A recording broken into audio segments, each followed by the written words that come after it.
Me estoy volviendo loco de tanto extrañarte, susurró mi esposo por el auricular. Su voz era grave, cálida, con un timbre que yo no le había escuchado en meses. Cerré los ojos durante exactamente un segundo antes de contestar. Ella ya no puede ponerse al teléfono. Silencio. Luego activé el altavoz y miré a través del cristal de la sala de terapia intensiva. Antes de que se la llevaran al quirófano, solté con una frialdad que me desconoció, me lo envió todo.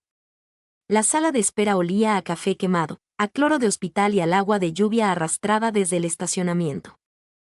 A mis espaldas, una máquina expendedora zumbaba suavemente, un murmullo metálico bajo el eco de las noticias de medianoche en la televisión. Cada pocos minutos, las puertas automáticas de urgencia se abrían con un suspiro mecánico, dejando entrar otra ráfaga del aire helado de marzo. Los suburbios de Toluca al principio de la primavera eran crueles de esa manera. El invierno nunca se iba realmente. Solo se volvía más húmedo, más miserable, calándote los huesos. Mis manos temblaban. Las mantuve apretadas sobre mi regazo, entrelazadas con fuerza para que nadie lo notara. En mi mano derecha descansaba un iPhone rosa pálido, con una esquina estrellada y una funda llena de brillos que decía, solo buenas vibras en letras doradas ya deslavadas. Le pertenecía a una mujer llamada Vanessa Cisneros. Y mi esposo acababa de llamar a ese número. Al principio, Esteban no dijo nada tras escuchar mi voz. Solo podía oír su respiración, aguda y entrecortada, como si de pronto hubiera empezado a subir escaleras corriendo. Luego, por fin, un susurro. «Raquel». Me quedé mirando el oscuro pasillo de terapia intensiva frente a mí. Sí. Otro silencio. ¿Qué? ¿Qué pasó? Yo debía haber gritado. Dios sabe que quería hacerlo. Quería lanzar ese teléfono al otro lado de la sala, marcharme a nuestra hermosa casa en el fraccionamiento y hacer pedazos cada fotografía familiar enmarcada que colgaba en el pasillo. Quería preguntarle cuánto tiempo llevaba humillándome mientras yo doblaba su ropa, mientras me sentaba a su lado en los partidos de fútbol de Liliana, mientras sonreía por cortesía en las carnes asadas de los vecinos y lo defendía cada vez que la gente bromeaba sobre cómo los esposos corporativos nunca están en casa. Pero, de un modo extraño, en ese instante me sentí casi en paz. Tal vez porque el dolor ya había cruzado la frontera del enojo. Tuvo un accidente automovilístico, le dije. Aún no saben si saldrá viva del quirófano. Su respiración se detuvo por completo. Escuché movimiento al otro lado de la línea, el chirrido áspero de una silla arrastrándose por el suelo. Dios mío, murmuró. Cristo bendito. Y entonces ocurrió algo que me reveló la verdad mejor que cualquier confesión. Ni una sola vez preguntó quién era esa tal Vanessa. Ni una sola vez negó conocerla. Ni siquiera preguntó por qué tenía yo su teléfono. Simplemente susurró, ¿está consciente? Ningún esposo reacciona así por una desconocida. Me recargué lentamente contra el vinil rígido de la silla del hospital y me quedé mirando las gotas de lluvia resbalar por las ventanas. No, respondí. Pero antes de perder el conocimiento, programó un correo para mí. El silencio que siguió se sentía vivo. Pesado, peligroso. ¿Qué correo?, preguntó al fin. Bajé la mirada hacia los archivos abiertos que aún brillaban en la pantalla de mi propio teléfono, capturas de pantalla de reservaciones de hotel en Querétaro, recibos de restaurantes a los que Esteban juraba haber ido con clientes, transferencias bancarias que yo aún no lograba comprender, y notas de voz nombradas únicamente por fechas. Tú sabes perfectamente qué correo, le dije. Y colgué. Durante mucho tiempo, me quedé ahí sentada, mirando a la nada. La verdad era que, apenas 3 horas antes, yo todavía creía que mi matrimonio tenía salvación. No era perfecto, Dios, claro que no, pero era rescatable. Esteban y yo llevábamos 12 años casados. Vivíamos en Metepec, en uno de esos fraccionamientos silenciosos, repletos de pastos perfectamente podados, camionetas negras de lujo y familias que decoraban sus casas con demasiada agresividad en Navidad. Nuestra hija, Liliana, tenía 14 años. Era puro sarcasmo, audífonos enredados y un campo minado de emociones, exactamente como se supone que deben ser las niñas a esa edad. Yo solía trabajar como enfermera en el Hospital San José, pero después de que Liliana nació prematura, Esteban me convenció de quedarme en casa por un tiempo.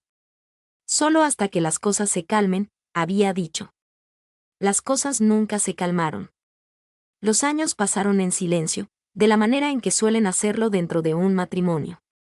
Los entrenamientos de fútbol se convirtieron en clases de preparación para la universidad. Las noches de cita se transformaron en pláticas sobre las primas del seguro de gastos médicos y las goteras del techo. Esteban escaló más alto en su empresa, una corporación de suministros médicos con oficinas en Santa Fe.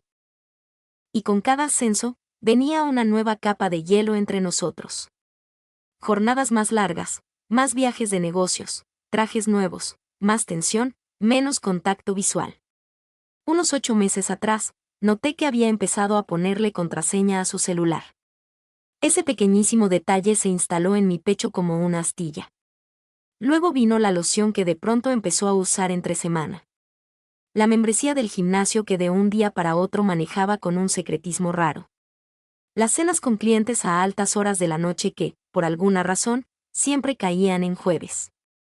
Yo lo sabía. Las mujeres siempre lo sabemos mucho antes de admitirlo ante nosotras mismas. Pero saberlo en silencio, metido en los huesos, es muy distinto a ver las pruebas extendidas frente a ti como evidencia en un juzgado. A las 8:17 de esa noche, mi teléfono sonó con un número desconocido mientras yo doblaba ropa en la sala. Un hombre se presentó como el oficial de la Guardia Nacional, Daniel Ruiz. Al principio, pensé que algo le había pasado a Esteban. Luego me preguntó, ¿usted es Raquel Bernal? Sí. Encontramos su número registrado como contacto de emergencia de una tal Vanessa Cisneros. Estuve a punto de corregirlo. Tenía que ser un error. Pero entonces él continuó. Estuvo involucrada en un choque grave en la autopista México-Toluca hace aproximadamente 40 minutos. Antes de perder el conocimiento, pidió que la contactáramos a usted si algo le pasaba. Recuerdo haberme aferrado al borde del sillón porque, de pronto, la habitación se inclinó de lado. Yo no conozco a nadie llamada Vanessa Cisneros. Una pausa. Luego, el oficial dijo con suavidad, señora, ella insistió. El camino al hospital se sintió irreal.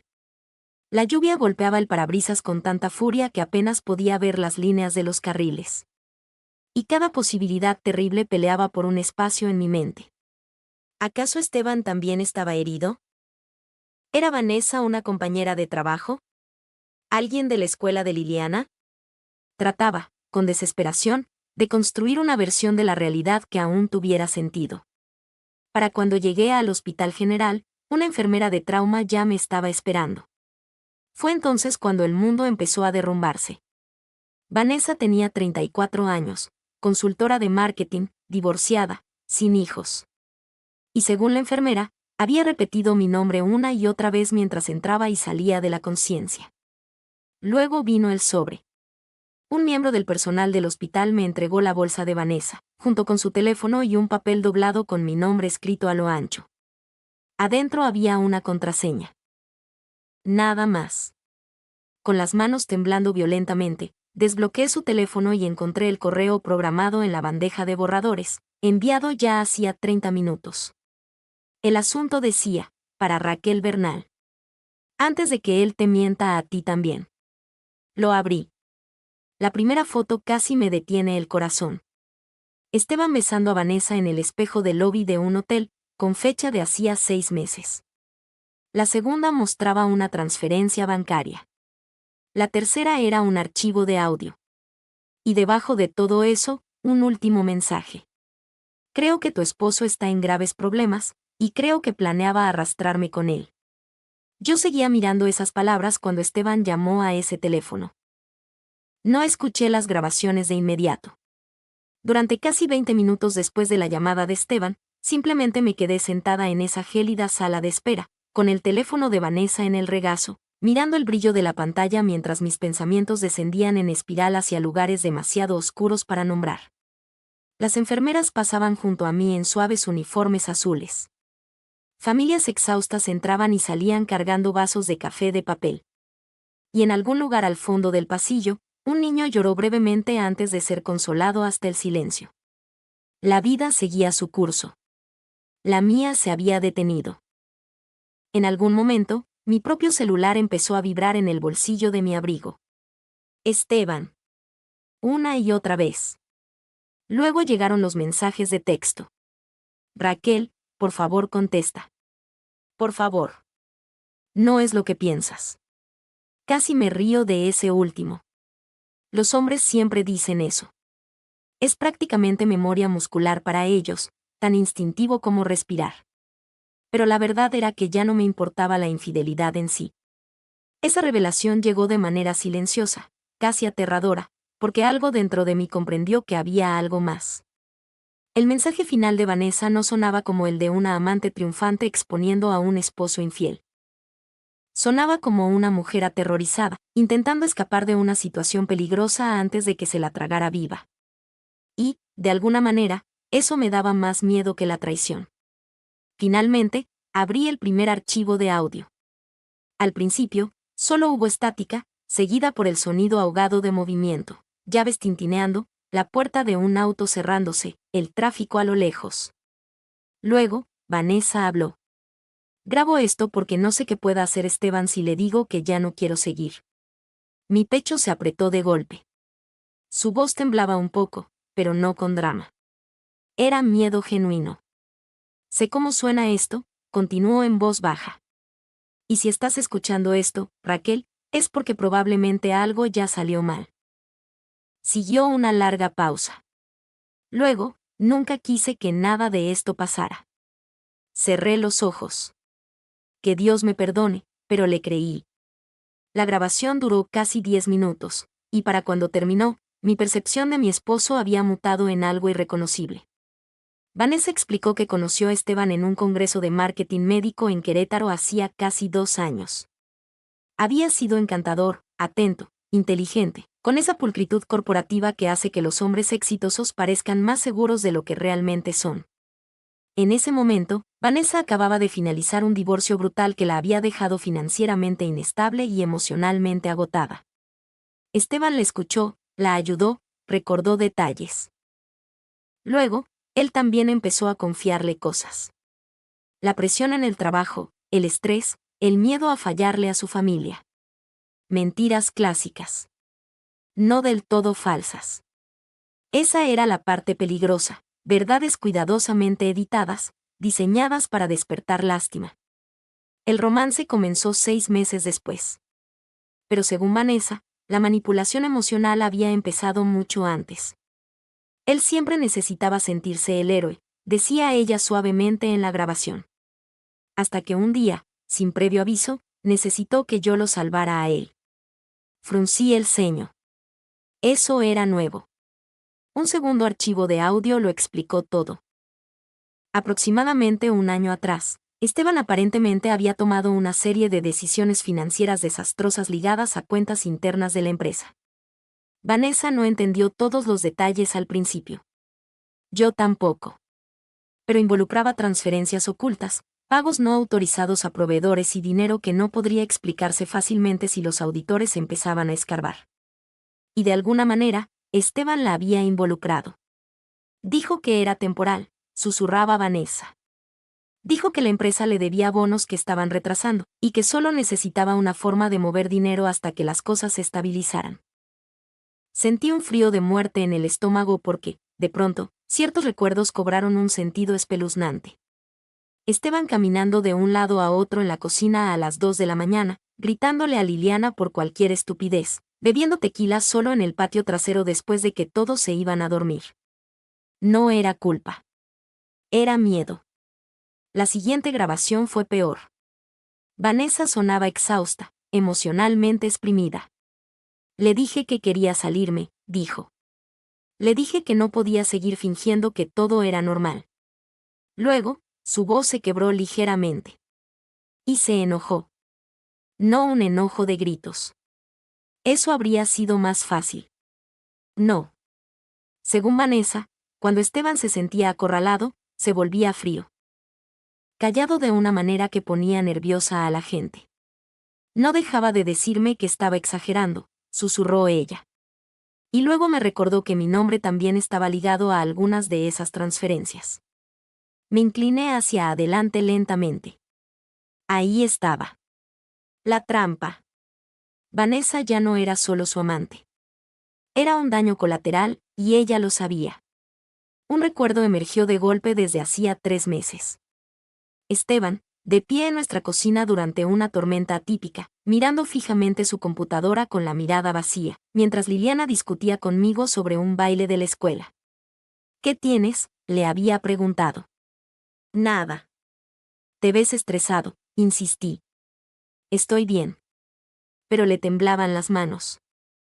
En ese momento, pensé que nuestro matrimonio se resbalaba porque otra mujer había capturado su atención. Ahora me daba cuenta de que la aventura en sí pudo haberse convertido en otra forma de manejar su pánico, una vida de fantasía construida para distraerse del colapso que ya estaba ocurriendo bajo la superficie. Eso no lo excusaba, pero cambiaba la forma de su culpa. La última grabación casi me rompe en pedazos. Se había grabado por accidente dentro del auto de Vanessa, apenas unas horas antes del choque. La lluvia golpeaba con estruendo el parabrisas, y al principio, ninguno de los dos hablaba. Luego, Vanessa dijo en voz muy baja, «Ya no puedo hacer esto». Esteban respondió de inmediato, «Estás siendo irracional». «No, Esteban, estoy aterrorizada». «¿Crees que destruir nuestras 2 vidas va a ayudar?» «Mi vida ya está destruida». Silencio.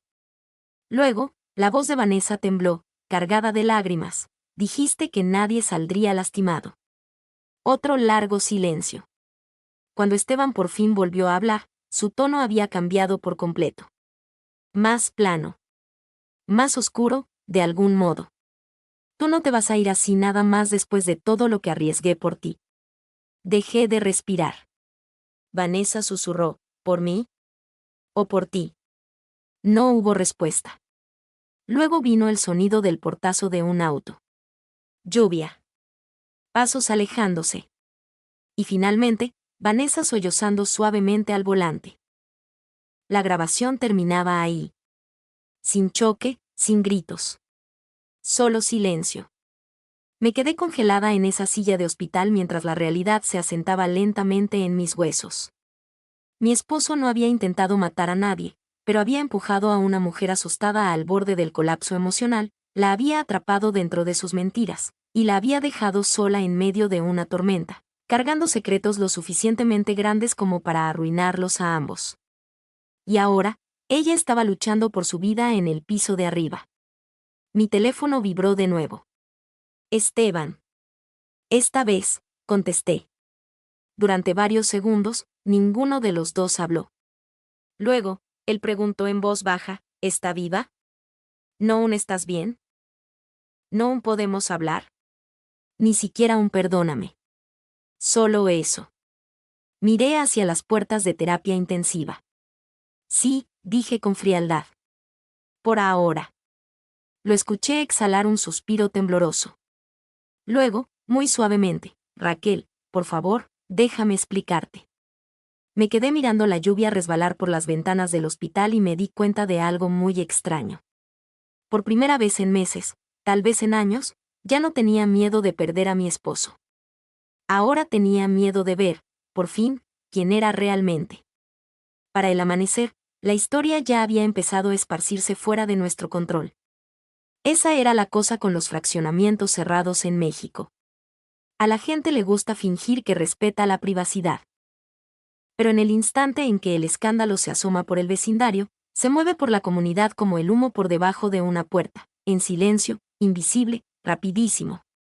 A las 6:30 de la mañana, mientras yo seguía medio dormida en una silla de plástico del hospital con un café frío entre las manos, la empresa de Esteban lo puso en licencia administrativa temporal, en espera de una auditoría interna.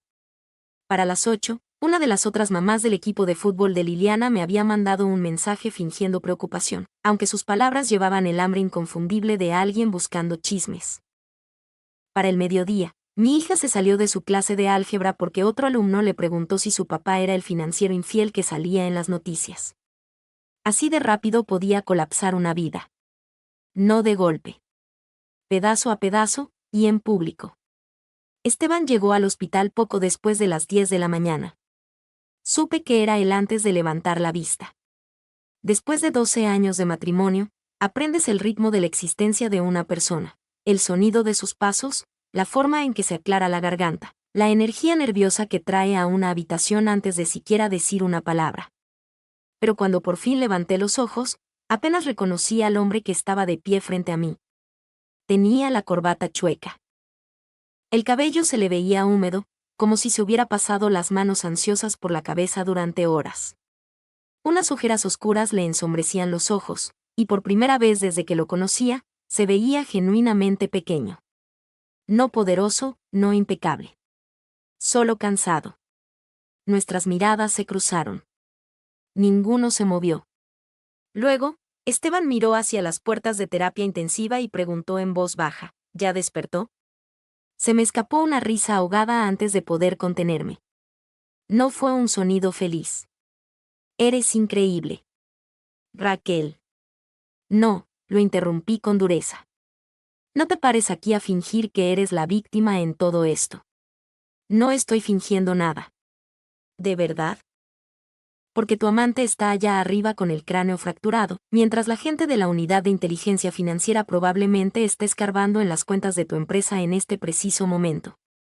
Su rostro se tensó de inmediato. Así que tenía razón. Ya había investigadores federales involucrados. ¡Qué interesante! Esteban bajó la voz. Podemos no hacer esto aquí. Me puse de pie lentamente. Por un breve segundo, vi el miedo cruzar por su rostro.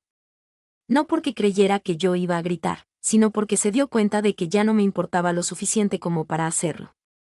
Eso lo asustó más. ¿Sabes qué es lo peor?, le dije en voz baja. Que esto ya ni siquiera se trata de que me pusiste los cuernos. Apretó la mandíbula. Escuché las grabaciones. El color se le escurrió de la cara al instante. Hasta la última gota. Y de pronto, comprendí exactamente qué tan profundo llegaba este abismo. La manipulaste, susurré. La acorralaste. Eso no fue lo que pasó. Entonces explícamelo. Esteban apartó la mirada. Ese mínimo movimiento me dijo más de lo que las palabras podrían jamás. La verdad habitaba en el silencio. Tú no entiendes la presión bajo la que estaba, murmuró al fin. Lo miré sin poder creerlo. Ahí está, dije suavemente. La excusa. No es una excusa. ¿Entonces qué es? Por un instante no dijo nada. Luego, en un murmullo, cometí errores. Errores. Qué palabra tan limpia y corporativa. Como si hubiera traspapelado un documento por accidente en lugar de detonar 3 vidas al mismo tiempo. Antes de que pudiera contestar, 2 personas con abrigos oscuros entraron a la sala de espera y caminaron directamente hacia nosotros. Un hombre y una mujer, ambos con carpetas de piel en la mano. El hombre habló primero. ¿Esteban Bernal? Esteban se quedó congelado. La mujer se presentó como la agente especial Carmen Delgado, de la Unidad de Delitos Financieros. Esa sola frase cambió por completo la atmósfera de la habitación, porque de pronto esto ya no era un escándalo matrimonial. Era real. Dolorosamente real. Nos gustaría hacerle unas preguntas sobre varias transferencias financieras vinculadas a soluciones médicas, dijo ella con calma. Esteban tragó saliva con dificultad. Mi abogado no está aquí. No está bajo arresto, señor Bernal. Al menos no todavía. Los agentes lo guiaron hacia una sala de consultas más apartada en el pasillo. Pero antes de que Esteban desapareciera tras la puerta, volteó a verme. Y por primera vez desde que empezó todo esto, vi algo honesto en su rostro. No arrogancia, no manipulación. Miedo. Miedo puro y duro. Pasaron las horas. Vanessa seguía en cirugía. Los agentes iban y venían. En un punto de la tarde, Liliana me llamó llorando porque alguien había subido a internet una foto borrosa de Esteban entrando al hospital, junto a un texto que decía, ejecutivo infiel vinculado a investigación por fraude. Me encerré en un cubículo del baño y lloré en silencio, secándome las lágrimas con la manga del suéter para que mi hija no me escuchara desmoronarme a través del teléfono. Esa era la parte más cruel de la traición. Se esparce como gasolina. Todos los que están lo suficientemente cerca terminan quemados. Alrededor de las 4 de la tarde, un médico salió por fin de terapia intensiva. Vanessa había sobrevivido a la operación. Múltiples costillas rotas, una conmoción cerebral, hemorragia interna, trauma emocional severo, pero viva. El alivio que sentí me confundió. Esa mujer se había acostado con mi esposo. Me había ocultado cosas. Y, sin embargo, de alguna manera no lograba odiarla por completo. Tal vez porque las grabaciones lo habían cambiado todo. Vanessa no era la joven mujer glamorosa que se había robado a mi marido de su aburrida vida en los suburbios. Era otra persona exhausta que quedó atrapada en la necesidad de Esteban de sentirse admirado, necesitado, poderoso. Diferente papel, el mismo daño. Tarde, esa misma noche, una enfermera me informó en voz baja que Vanessa había despertado y que preguntaba específicamente por mí. Dudé afuera de su habitación más tiempo del que me gustaría admitir. Finalmente, di un paso adentro. Vanessa se veía terrible. Unos moretones oscuros le ensombrecían un lado de la cara, los tubos desaparecían bajo las delgadas sábanas blancas, y su cabello rubio, normalmente impecable, colgaba enredado sobre sus hombros. Parecía menos una seductora amante y más un ser humano aterrorizado, apenas sosteniéndose de un hilo. Sus ojos se llenaron de lágrimas al instante en que me vio. «Perdóname», susurró. No dije nada. Por un instante, solo el monitor cardíaco habló entre nosotras. Luego, Vanessa giró el rostro levemente hacia la ventana. «De verdad intenté dejarlo», dijo muy quedito. «Tienes que creerme». «Lo sé». Abrió un poco más los ojos. Escuché las grabaciones. Vanessa cerró los ojos, avergonzada. Luego, tras un largo silencio, susurró la oración que se quedaría conmigo mucho después de que todo lo demás se desvaneciera. «Yo creí que me amaba», dijo con un hilo de voz. Pero, al final, me di cuenta de que él solo amaba ser la persona de la que todos dependían.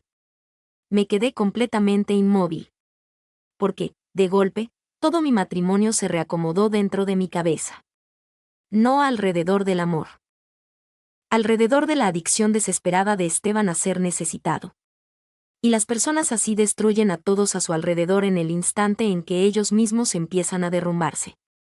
3 días después de la cirugía de Vanessa, Esteban volvió a la casa.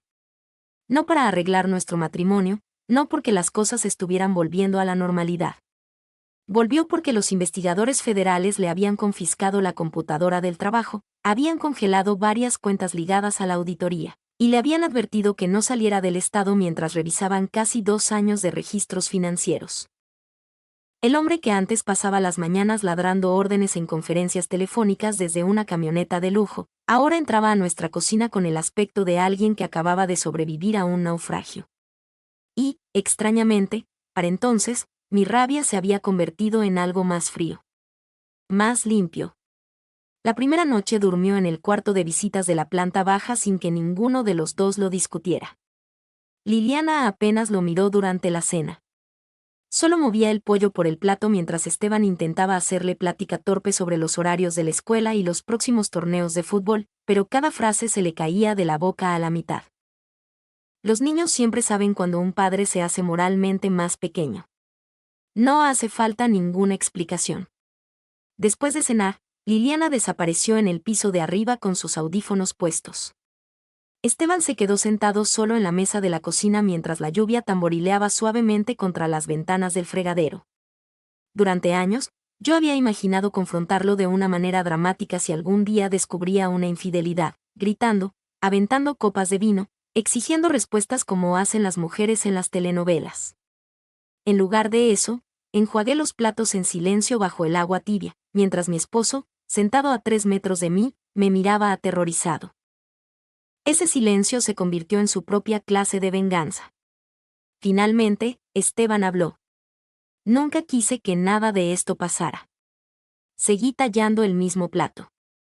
Nadie quiere que pase. Eso no es justo. Me giré lentamente, con el trapo de cocina aún en las manos. Tuviste una aventura. Manipulaste a otra mujer para que te ayudara a esconder delitos financieros. Le mentiste a tu familia por casi 2 años y acorralaste emocionalmente a alguien de una forma tan cruel que terminó manejando hacia una tormenta, llorando frente al volante. Hice una pausa. Explícame qué parte de todo eso merece justicia. Su rostro se tensó al instante. Yo no obligué a Vanessa a hacer nada. Esa es la versión que vas a usar. Ella también tomó decisiones. Ahí estaba. No era negación. Era distribución de la culpa. Me sequé las manos con cuidado antes de volver a hablar, porque de pronto comprendí algo vital. Esteban aún creía que esta crisis podía manejarse, controlarse, sobrevivirse a través de una buena estrategia. Los hombres como él siempre creen que las consecuencias son temporales. ¿Sabes cuál es tu verdadero problema?, le pregunté en voz baja. Se veía exhausto. ¿Cuál? ¿Que sigues creyendo que esto se trata de evitar el castigo? Frunció el ceño. Pero ahora es mucho más grande que eso, continué. Rompiste la forma en que tu hija te mira. Rompiste la manera en que yo escucho tu voz. Y rompiste algo dentro de ti mismo también, lo admitas o no. Por un largo momento, no dijo nada.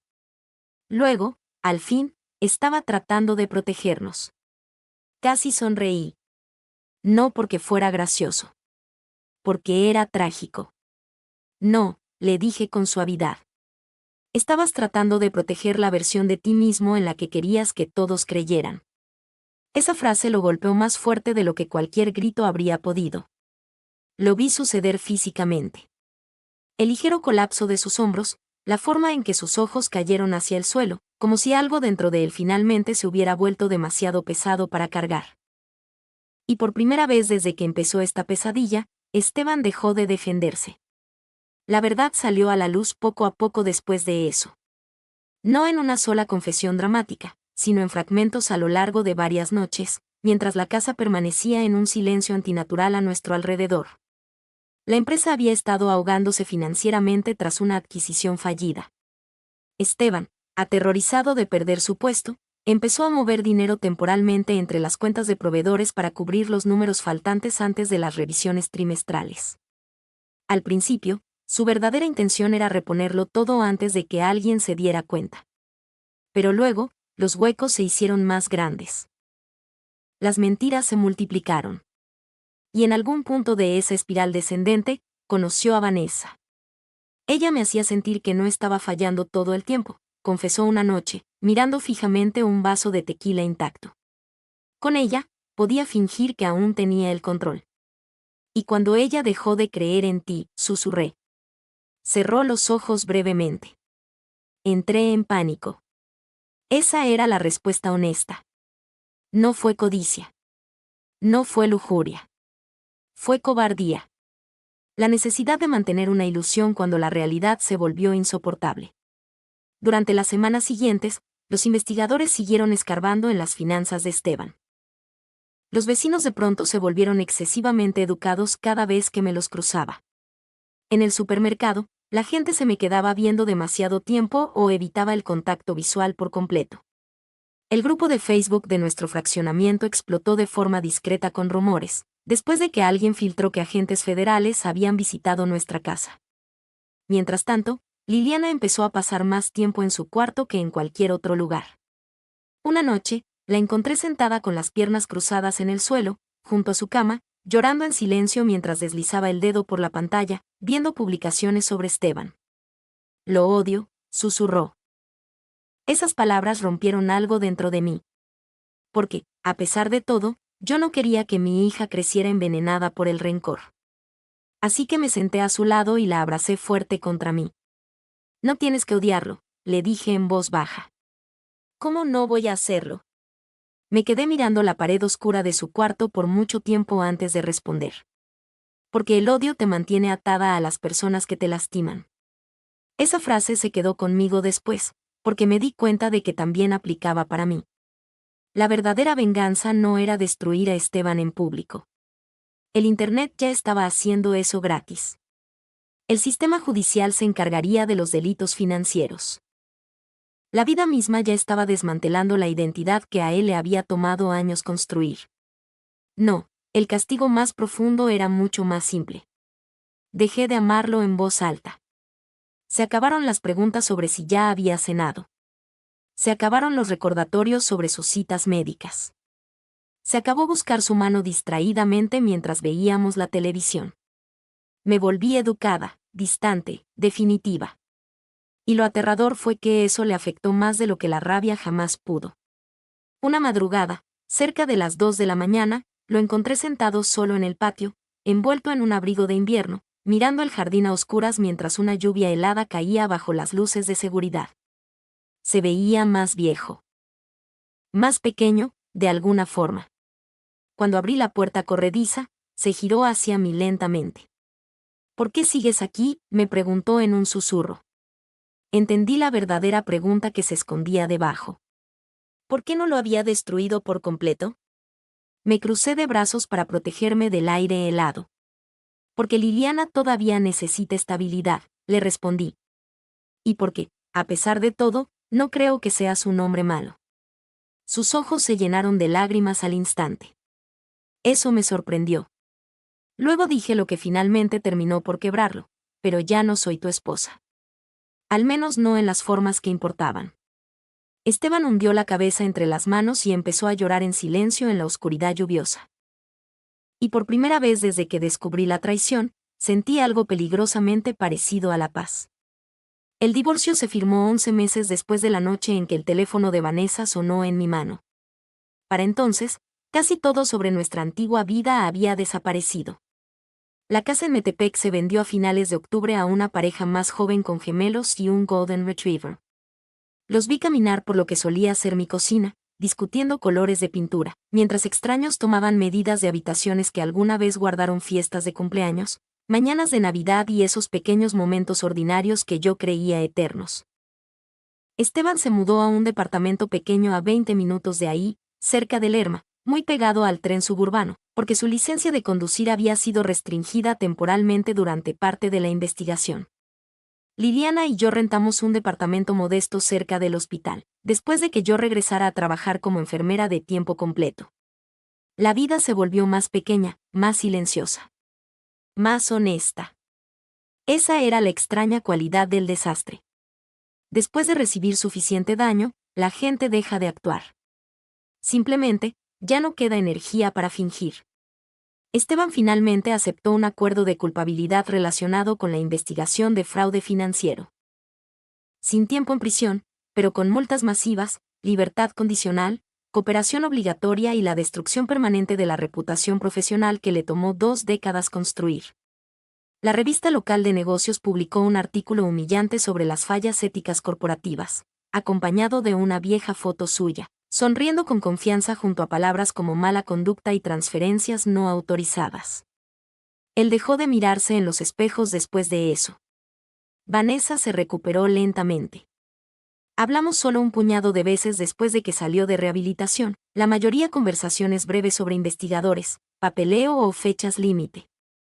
Curiosamente, el coraje que alguna vez imaginé desatar sobre ella nunca llegó realmente. Tal vez porque el dolor reconoce al dolor eventualmente. Tal vez porque, al final, ninguna de las dos había ganado nada que valiera la pena. Un mes antes de la audiencia de divorcio, me envió una carta escrita a mano. No un correo, no un mensaje de texto. Una carta de verdad. Adentro, se disculpaba sin poner excusas.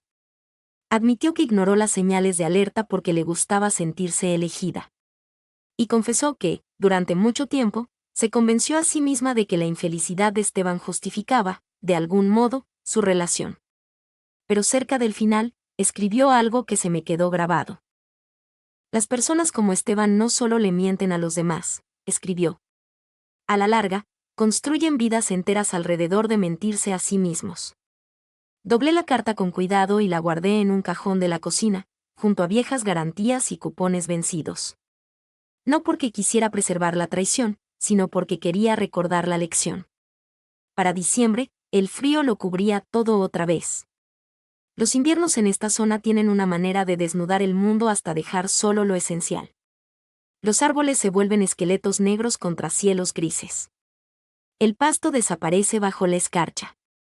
La gente se mueve rápido de un lugar cálido a otro, cargando duelos privados bajo abrigos pesados. Un martes por la tarde, Esteban me preguntó si podíamos vernos después de firmar los últimos papeles del divorcio. Estuve a punto de negarme, pero algo dentro de mí comprendió que las historias inconclusas tienen la costumbre de quedarse rondando si nunca las enfrentas cara a cara. Así que nos vimos en una pequeña cafetería sobre la carretera a Tenango, de esas con gabinetes de vinil agrietado, refiles de café infinitos y meseras mayores que le dicen mi amor a todo el mundo, sin importar la edad. Esteban ya estaba adentro cuando llegué. Por un segundo, apenas lo reconocí. Se veía más delgado, y su costosa pulcritud corporativa se había esfumado por completo. Sin traje a la medida, sin reloj de lujo. Solo un hombre ordinario de mediana edad, sentado solo bajo luces fluorescentes mientras la niebla bajaba espesa por las ventanas. Cuando me vio, se levantó con torpeza. «Te ves cansada», dijo suavemente. «Tú también». Una sonrisa triste, diminuta, asomó a su rostro. Pedimos café que ninguno de los dos quería realmente. Durante unos minutos, hablamos de Liliana, de los ahorros para la universidad, de las citas con el psicólogo, de si todavía planeaba irse a estudiar al TEC de Monterrey algún día. Temas seguros. Terreno minado con cuidado. Hasta que, eventualmente, el silencio se instaló entre nosotros. Ya no era un silencio lleno de rabia, era solo la verdad. Finalmente, Esteban bajó la mirada hacia su taza de café y habló. «Sigo repitiendo todo en mi cabeza», admitió en voz baja. Tratando de averiguar en qué momento crucé la línea tan lejos como para destruirlo todo. Miré por la ventana hacia el estacionamiento gris. Probablemente no fue una sola línea. Frunció el ceño. «¿A qué te refieres?» Me volví hacia él. «Creo que la gente arruina sus vidas de a poco», le dije. «Una pequeña concesión a la vez. Una mentira que se siente manejable. Luego otra. Y eventualmente, se despiertan rodeados de consecuencias que apenas reconocen». Esteban tragó saliva. «Nunca dejé de amarte». Por un instante, la vieja versión de él parpadeó frente a mí. El hombre que solía bailar mal conmigo en la cocina mientras la pasta hervía en la estufa. El padre que alguna vez manejó 3 horas en medio de un aguacero porque a Liliana se le había olvidado su proyecto de ciencias en la casa. Y esa era la tragedia. Él no había sido falso todo este tiempo. Simplemente, se había convertido en alguien más débil que la vida que intentaba mantener. «Lo sé», le dije con dulzura. Sus ojos se llenaron de lágrimas al instante. Esa amabilidad le dolió mucho más de lo que habría podido dolerle la crueldad. «Perdóname», susurró. «No solo por la infidelidad. Por todo». Le creí. Y extrañamente, creerle ya no cambiaba nada. Después de un rato, me hizo la pregunta que creo que lo había estado atormentando desde el principio. «¿Crees que algún día podrás perdonarme?»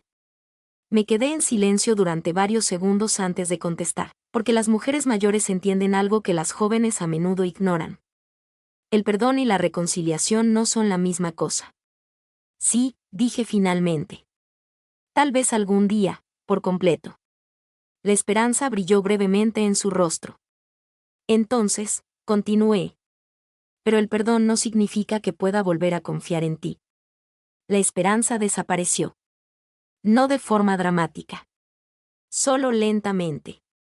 Como las luces apagándose dentro de una casa. Afuera, la llovizna helada seguía cayendo sobre el estacionamiento en un suave y blanco silencio. Me puse de pie, me abroché el abrigo y tomé mis llaves. Esteban levantó la mirada hacia mí por última vez. «Yo sí te amé, Raquel». Asentí una vez. «Lo sé». Y entonces caminé hacia la tarde helada, sin mirar atrás. Por primera vez en años, entendí algo con absoluta claridad. La venganza no siempre es ver sufrir a alguien. A veces, es sobrevivirles tan por completo que su destrucción ya no controla tu vida. Si esta historia te tocó el corazón de alguna manera, Si alguna vez has amado a alguien que lentamente se convirtió en un extraño, o si aprendiste a la mala que la confianza puede desaparecer, silenciosa, una mentira a la vez, tómate un momento para respirar, reflexionar. Si lo sientes, cuéntame tus pensamientos aquí abajo. Y si te gustan estas historias profundas, de esas que te calan los huesos, que hablan de amor, traición, justicia y sanación, no olvides suscribirte. Acompáñame al calor del fuego para nuestro próximo viaje.